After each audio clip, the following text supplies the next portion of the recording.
Yeah, I'm doing this presentation as a representative, as Joanna was saying, of this group endeavor called Planetary Order Prototype. And also as a representative of the 6th ray and 4th ray of Italy. So we are going to deal with these 6, 4, 2 things. Okay, this is the abstract, as Joanna was saying. So we have to learn the science and art of thought in order to formulate the causes of the future events and forms. Okay. And along the way of the 6th ray abstract idealism, let's consider the way that the esoteric philosophy presents the world of ideas, that level of reality, which is the source of any manifestation. In the 3 lower worlds for human beings, we know the mental, astral, or emotional, and the etheric physical. So the ideas are entities and energies, unities and sparkles of life. They are called by decay powers which produce precipitates and live and pulsate in the higher minds or planes of reality of the celestial thinkers, such as the planetary, solar, and cosmic logoi. At our level, the Plato's ideas or causes are involved with the Buddhi and higher manas levels, those where the principle of love is expressed through wisdom, Buddhi through manas, where the sound of love is revealed by the light of wisdom. So let's consider a metaphysical equation. Ideas is equal sound or love plus light or wisdom. We can think these sparkles of life made of sound and light.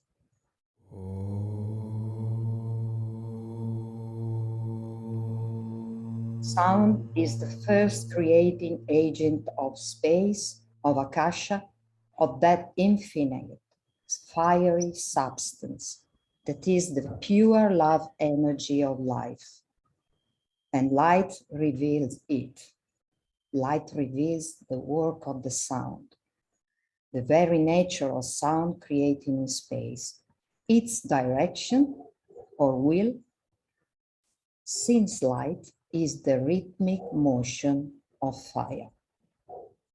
So holding sound and light as the 2 fiery wings of ideas, let's explore the art of these powers producing precipitates, that is, forms, using the indications of the teaching and the resources of our creative imagination. Let's start from the beginning. Beyond all finite existences and secondary causes, all laws, ideas, and principles, there is an intelligence or mind knows the first principle of all principles, the supreme idea on which all other ideas are grounded, the ultimate substance from which all things derive their beings and essence, the first and efficient cause of all the order and harmony and beauty and excellency and goodness which pervade the universe.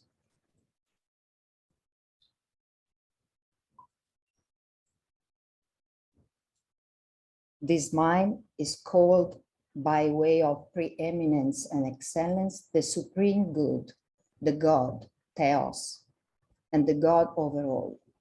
These words apply, as Plato himself shows, neither to the creator nor to the father of our modern monotheists, but to the ideal and abstract cause. For, as he says, this Theos, the God overall, is not the truth or the intelligence, but the father of it and its primal cause. This primal cause generates in itself substantiates and creates by thinking the ideas on a universal as well as on solar or planetary level. The Father One, and yet an orderly infinity of logoi or creative powers fecundates, pervades, and renews space, the Mother, with these seeds of life in all her levels or spheres of influence. For the science of harmonics, applied to the philosophical teaching, these ideal powers produce precipitates according to a hierarchical model fixed on all the four Buddhic levels by the first creating agent, sound. The sevenfold logos, having differentiated into seven logoi or creative potencies, the vowels, these, the second logos or sound, created all on earth. No mystery is more excellent than they, the seven vowels, for they shall bring your souls unto the light of lights, i.e., true wisdom. Nothing, therefore, is more excellent than the mysteries which ye seek after, saving only the mystery of the seven vowels and their 49 powers and the numbers thereof. Here is a wonderful pic made by one of us, Adriano, which I thank very much. In India, it was the mystery of the seven fires and their 49 fires or aspects, or the members thereof, just the same. The seven directions or fires of the second logos sound are the seven types or qualities of the ideas, the seven rays of manifestation, the sevenfold logos differentiated in seven logoi, who generate, vitalize, and irradiate these very original seeds or principles of reality, made of sound and light.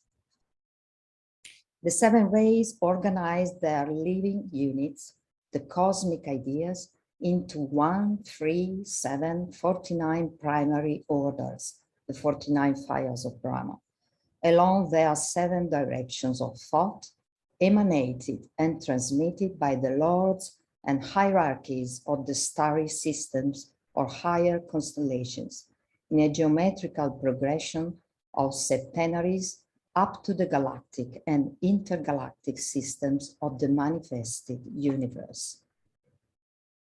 Actually, we can think that the real world or model of ideas inhabits and is attested on the fourth cosmic and systemic Buddhic levels of manifestation, and that the solar logoi are those cosmic ideators who absorb and transform cosmic ideas or causal energies into solar ideas, each of them on their own plane of evolution, constituted for us by the plane of the ecliptic, the common plane and plan of evolution and revolution of the solar system and of all its creatures. And as we know, for our local universe, the directive septenary constellation is the Ursa Major, which is contacted and represented by the seven head centers of our solar logos, the seven rishis of the Great Bear, together with the Lesser Bear, whose astronomical constellations are just around the North Ecliptic Pole. Sorry. Yeah, in the spires of the dragon. This dragon constellation, the seven-headed serpent, Blavatsky calls him. These seven vowels are represented by the swastika signs on the crowns of the seven heads of the serpent of eternity. In India, among esoteric Buddhists, in Egypt, in Chaldea, etc., and among the initiates of every other country. The seven-headed serpent has more than one signification in the arcane teachings. It is the seven-headed Draco, each of whose heads is a star of the lesser bear. But it was also and preeminently the serpent of darkness, i.e. unconceivable and incomprehensible, whose seven heads were the seven logoi, the reflections of the one and first manifested light, the universal logos. The two draconian bears, we can call them draconian bears, together with the seven sisters of the Pleiades, we know that they build the cosmic spiritual triad that causes and influences the solar evolution through the interaction of our cosmic angel, Sirius. The ideas and cosmic energies of the seven rays emanated from such heights are digested and transformed into usable solar ideas by our solar logos as he, from the mental cosmic plane, is directed toward its manifestation on the seventh physical cosmic plane as a solar system. As we learn from esoteric astrology, this is precisely through the reception, transmission, and decoding of a parabolic, in our case and point of evolution, through the zodiac with the 12 number, those corresponding to the 12 creative hierarchies of conscious beings that form the collective individuality of a manifested solar logos. These 12 creative hierarchies that constitute the astral and etheric physical body of the solar logos here, with the human hierarchy being one of them on the fourth systemic Buddhic level, just like our perceptive apparatuses and systems receive and transmit as antennas these higher impulses or ideas and translate them through their own energy and substance. In the case of the zodiac and for the evolution of solar consciousness, in as many signs or causal signals. As we have learned, these will be intercepted more or less clearly and consciously according to the evolutionary degree of beings, solar, interplanetary, and of each planet, human and natural kingdoms included, down to the most infinitesimal partition or identification of manifestation. In turn, the solar centers, the planetary logoi, the consciousnesses ruling and caring for the various planetary schemes, combine and associate the solar ideas into solar formulas, circulating in the system through their orbital revolution, also inner revolution, but also planetary formulas, typical of the evolutionary level of their own planetary scheme, activated through their daily or axial rotation, inner and outer. In essence, it is on the fifth systemic mental level of Manasic and Agni fire that they make those formulas circulate in the whole solar space, thus saturating it, and there they fix the sonorous and luminous archetypes of forms. In the process of precipitation, these igneous prototypes are impressed. There is a sound underlying. Maybe someone has the microphone on. Please, Michael, if you can check. Thank you. Okay. So in the process of precipitation, these igneous prototypes are impressed on the special waters of the sixth astral plane according to the desire of the celestial thinkers and builders. Desire, by the way, comes from the Latin desideris, which means that comes from and belongs to stars, sideres, where their sound and light vibration creates and projects a first cosmic astral image of ideas. Here, the creative imagination of the planetary formulators composes and perfects their figures through the living substance of their constituent creative hierarchies, which will inform the dense and concrete forms on the seventh etheric plane, the vitalizing aspect of the physical one, as long as the contemplation of their eye will persist. Forms, the precipitates, are simply apparent, transitory. They are what grows and decreases and alternatively develops and destroys itself, be it the form of an atom or of a human being, a planet, a sun, a universe. Nevertheless, all forms, from the mental archetypes to the concrete ones, are living and not deceiving symbols. They are projections and creations of hierarchies of beings that can reveal to whom has eyes to see and ears to hear the quality and ideas of the thinker with T capital T, who wanted, loved, thought, and projected them. Forms are the living symbols of ideas, of reality. All symbols emanate from three groups of creators. The solar logos, who is constructing a temple in the heavens, not made with hands. The planetary logoi, who in their seven groups create through seven ways and methods, and thus produce a diversity of symbols and are responsible for concretion. Man, who builds forms and creates symbols in his work of every day, but who as yet works blindly and largely unconsciously.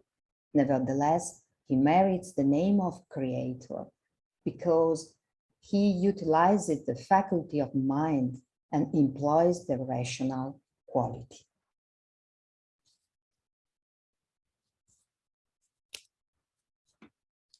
As a server of evolution, and of the ultimate perfection, we must rise to our heritage and dignity as creators, as artists, working at the conscious service of the divine order of ideas.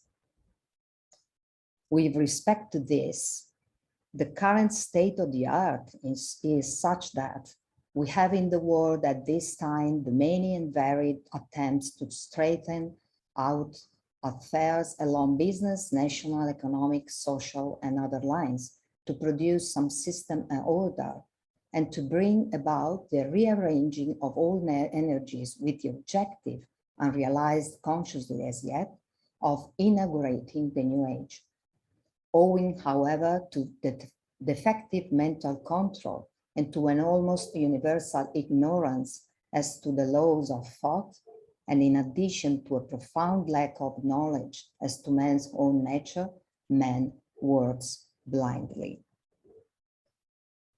The ideals sensed are not correctly interpreted by the mind, nor applied in such a way that they are of general and appropriate application. Hence, the confusion and the chaotic experimentation going on, and hence also the imposition of personal authority to enforce an individual's idea or the idea. The need today is for sound teaching as to the laws of thought and the rules which govern the building of those thought forms, which must embody the ideas sent forth from the universal divine mind. Men must begin on the subjective planes of life to work out the needed order. When this is realized, we shall have every important group of men engaged in world affairs or in the work of government in all its branches aided on the mental plane by trained thinkers, so that there may be right application and correct adjustment to the plan. And we also, with this conference, we are training thinking, human thought, ours and of our beloved brothers and sisters. This time is as yet far away, and hence the distortions and misrepresentations on earth of the plan as it exists in heaven. The world has been changed beyond belief during the past 500 years, and during the next 200 years, the changes will be still more rapid and deep-seated, for the growth of the intellectual powers of man is gathering momentum, and man, the creator, is coming into possession of his powers. As asserted in Agni Yoga, an unceasing will to harmony moves the universe. And we can imagine that all the agents of transmission of this universal will to harmony at any level use their ideas to accomplish it. And we have to comprehend their art of thinking. Not beauty, but the comprehension of beauty will save the world. Devotion to objects will eventually be superseded by the creation of that which will more truly express the real. Ugliness and materiality will give place to beauty and reality. On a large scale, humanity has already been led from darkness to light, and the light of knowledge fills the land. In the period which lies ahead, and under the influencing radiation of the seventh ray, humanity will be led from the unreal to the real.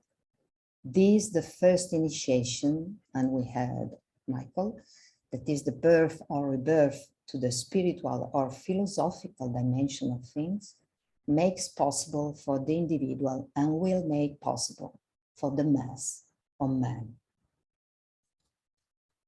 We can assert that the comprehension of beauty, the splendor of truth for Plato, leads humanity from the unreal to the real, to the world of ideas.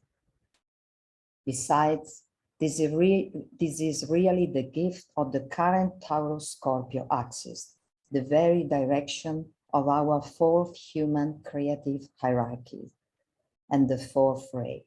The harmony of beauty dissolves contrast and calms violence without taking power out.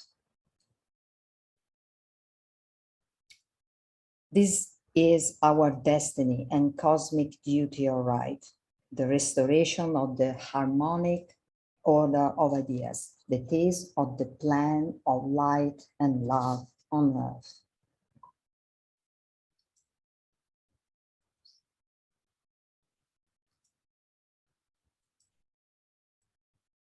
It is therefore essential to learn to think in order to comprehend beauty or the magical work of reality.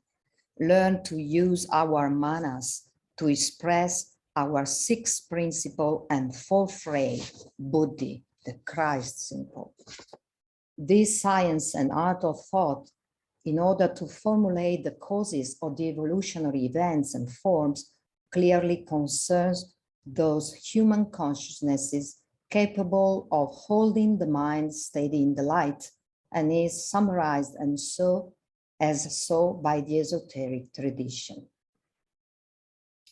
Forms are constructed from the causal level of human soul, focused upon the fifth plane of the abstract or higher minds, the fiery plane of ideal formulas of the fiery world. They are molded on the lower fifth and sixth planes through the creative imagination, kama manas, and are vitalized on the seventh etheric plane, linga sharira, through visualization. On the higher mental plane of the abstract mind, the reason ratio for building cannot be but golden, that is in right proportion to the world of ideas, the fourth Buddhic level, and to the common good and purpose, evolutionary, benevolent, loving, beautiful. That is the very symbol of the hermaphrodite, Mercury and Venus fused in one being, the fourth and fifth rays of the human kingdom. The divine hermaphrodite is indeed the symbol of the beauty of being. It is the sign of union between buddhi and manas, spirit and matter, ideas and forms. It is the real man of the fourth human hierarchy of the initiates, expressing through the fifth hierarchy of the perfect human personality. It is the Om, or man, uniting heaven and earth, the presence of the unseen principle throughout all nature, and the highest manifestation of it on earth, man. Even if the true thinkers are evidently few in the world, every individual already knows deep down that it is necessary to learn to think by love, beautifully, for the good and the true, in the here and now, in the always and everywhere of the unseen presence. Such is the premise and goal of every art and form of art, since there is no harmony without love, nor love without harmony. Another formula by Enzo Savoini, this great Italian disciple. As we know, the art of ideal thinking is not about a vague aspiration, but an intense discipline that is taught by the central Buddhic reality, the soul, and learned by the personality in the workshop of life at the expense of innumerable experiences and inspirations. Only a tested consciousness understands the value of the seed of reality, of the ideas. Rulership is not in crowns nor in crowds, but is in the cosmic expanse of ideas. As the heart soul employs the eye of the mind to create the archetypes of reality, symmetrically from the plane of the mind illuminated by love, the comprehension and thus the expression of the beauty of reality will emerge. The sum total of the highest phases of human thinking along all lines materially affects what appears on the physical plane in all the kingdoms of nature, what precipitates civilizations and cultures, and which expresses the best response at the moment of human sensitivity to cosmic impression. This is all that can be said as we attempt to sum up the fixed desire and the pattern of purpose of divine activity down the ages. We know it to be profoundly inadequate as yet to express or to produce in manifested form the beauty of that design and to create in conformity with God's thought. But age by age, the thinking capacity of man and his creative imagination have wrought out the slowly unfolding design and will continue to do so. Every great world cycle sees the emergence of greater beauty and sees the subtle effects of man's thinking upon the subhuman kingdoms in nature, steadily bringing the unknown to the surface, altering the nature of the flora and the fauna of the planet, and preparing the way for the time of wonder when the hierarchy will again be exoterically directing the plan upon the earth and aiding mankind to work with a fuller understanding of the divine design. It is in connection with this effort that man discovers the value, uses, and purpose of the creative imagination. This instrument enables him at the very beginning to act as if he were capable of thus creating, Then, when the as if imaginative consciousness is no longer useful, he becomes consciously aware of that which he has with hope and spiritual expectancy, wonderful, sought to create. He discovers this as an existent fact and knows past all controversy that faith is the substance of things hoped for, the evidence of things not seen. The creative imagination is that basic quality which has always been inherent in desire itself. The imaginative quality of the soul implementing desire and steadily becoming a higher creative faculty as desire shifts into ever higher states and leads to ever higher realizations. This faculty eventually invokes the energies of the mind, and the mind plus the imagination becomes in time a great invocative and creative agent, purified Kama Manas, desire mind. It is thus that the spiritual triad Atma Buddhi Manas, will, love, wisdom, and intelligence, is brought into rapport with the threefold personality. The imagination is the lowest aspect of the intuition. Sensitivity as an expression of the astral body is the opposite pole to Buddhic sensitivity. The disciple has purified and refined his imaginative faculty so that they are now responsive to the impression of the Buddhic principle or of the intuitive perception. The creative imagination is in the nature of an active energy, drawn up into relationship with the point of tension. It there and then produces effects in mental substance. The tension is thereby increased, and the more potent and the clearer the visualization process, the more beautiful and stronger will be the bridge. Visualization is the process whereby the creative imagination is rendered active and becomes responsive to and attracted by the point of tension upon the mental plane. So this proportion, visualization is to etheric, like creative imagination is to astral, like ideation to mental, intuition to Buddhic. Symmetrically, analogically, intuition to sound, the ideation to light, creative imagination to vibration, visualization to form. And here is the rule 4 from a treatise on white magic. Sound, light, vibration, and the 4 blend and merge, and thus the work is one. It proceeded under the law, and naught can hinder now the work from going forward. The man breathes deeply. He concentrates his forces and drives the thought form from him.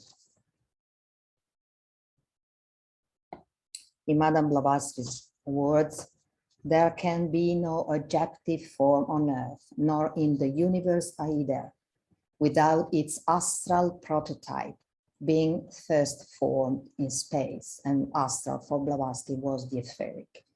From Phidias down to the humblest workman in the ceramic art, a sculptor has had to create first of all a model in his mind, then sketch it in 1 and 2 dimensional lines, and then only can he reproduce it in a 3-dimensional or objective figure.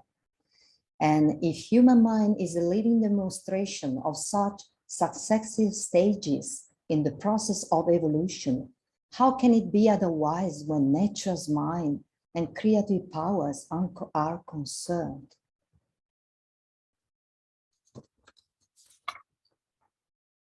The new small groups dedicated to serving the human race sincerely must trust in the real power of inner construction, which precedes concrete action. Otherwise, or if they continue to follow impulses instead of thoughts, they will obtain temporary and feeble effects on the present situations, but will not affect creation or the irresistible causes of the future. The great reawakening of the real art, which determines the causes and which is designated for the dawn of the new age, will then take place without a human contribution, and the fine opportunity will have been lost. In brief, it is a question of learning to build the future for the future.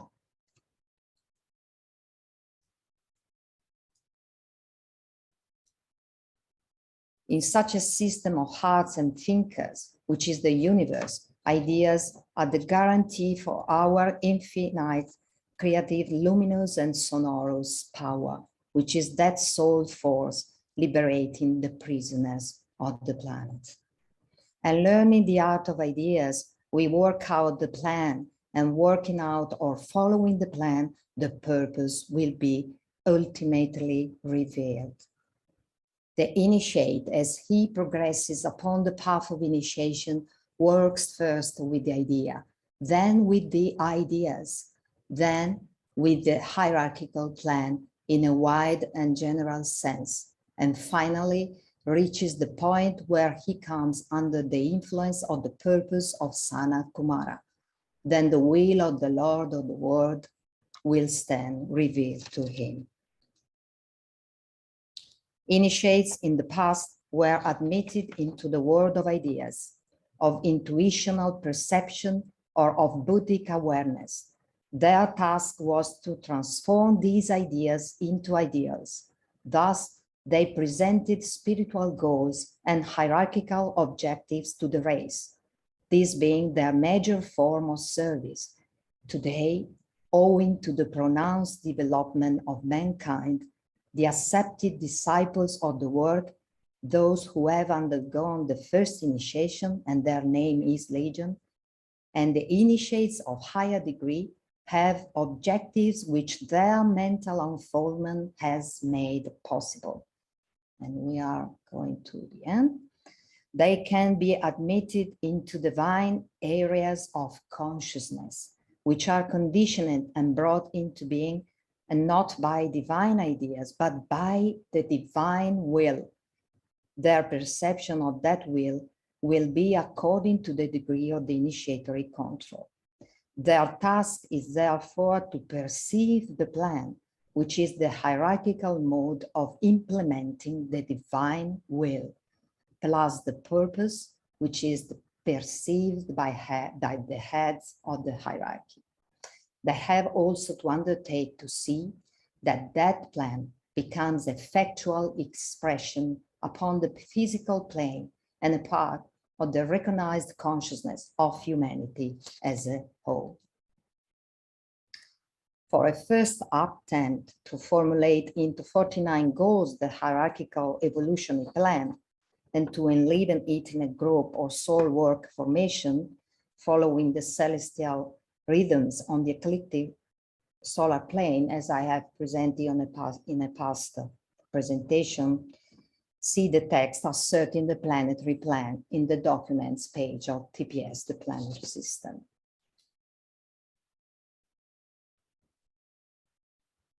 And I close with a wonderful piece from the Divine Comedy of Dante, which Mauro, who is here, sent to me. And I will read it before in Italian, because the rhythm of Dante was thought and ideated in Italian and then in English.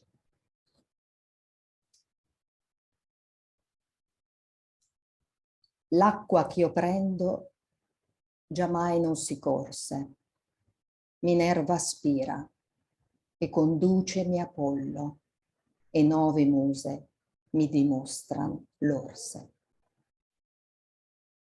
The waves I take were never sailed before. Minerva breathes, Apollo pilots me, and the 9 muses show to me the bears. Thank you.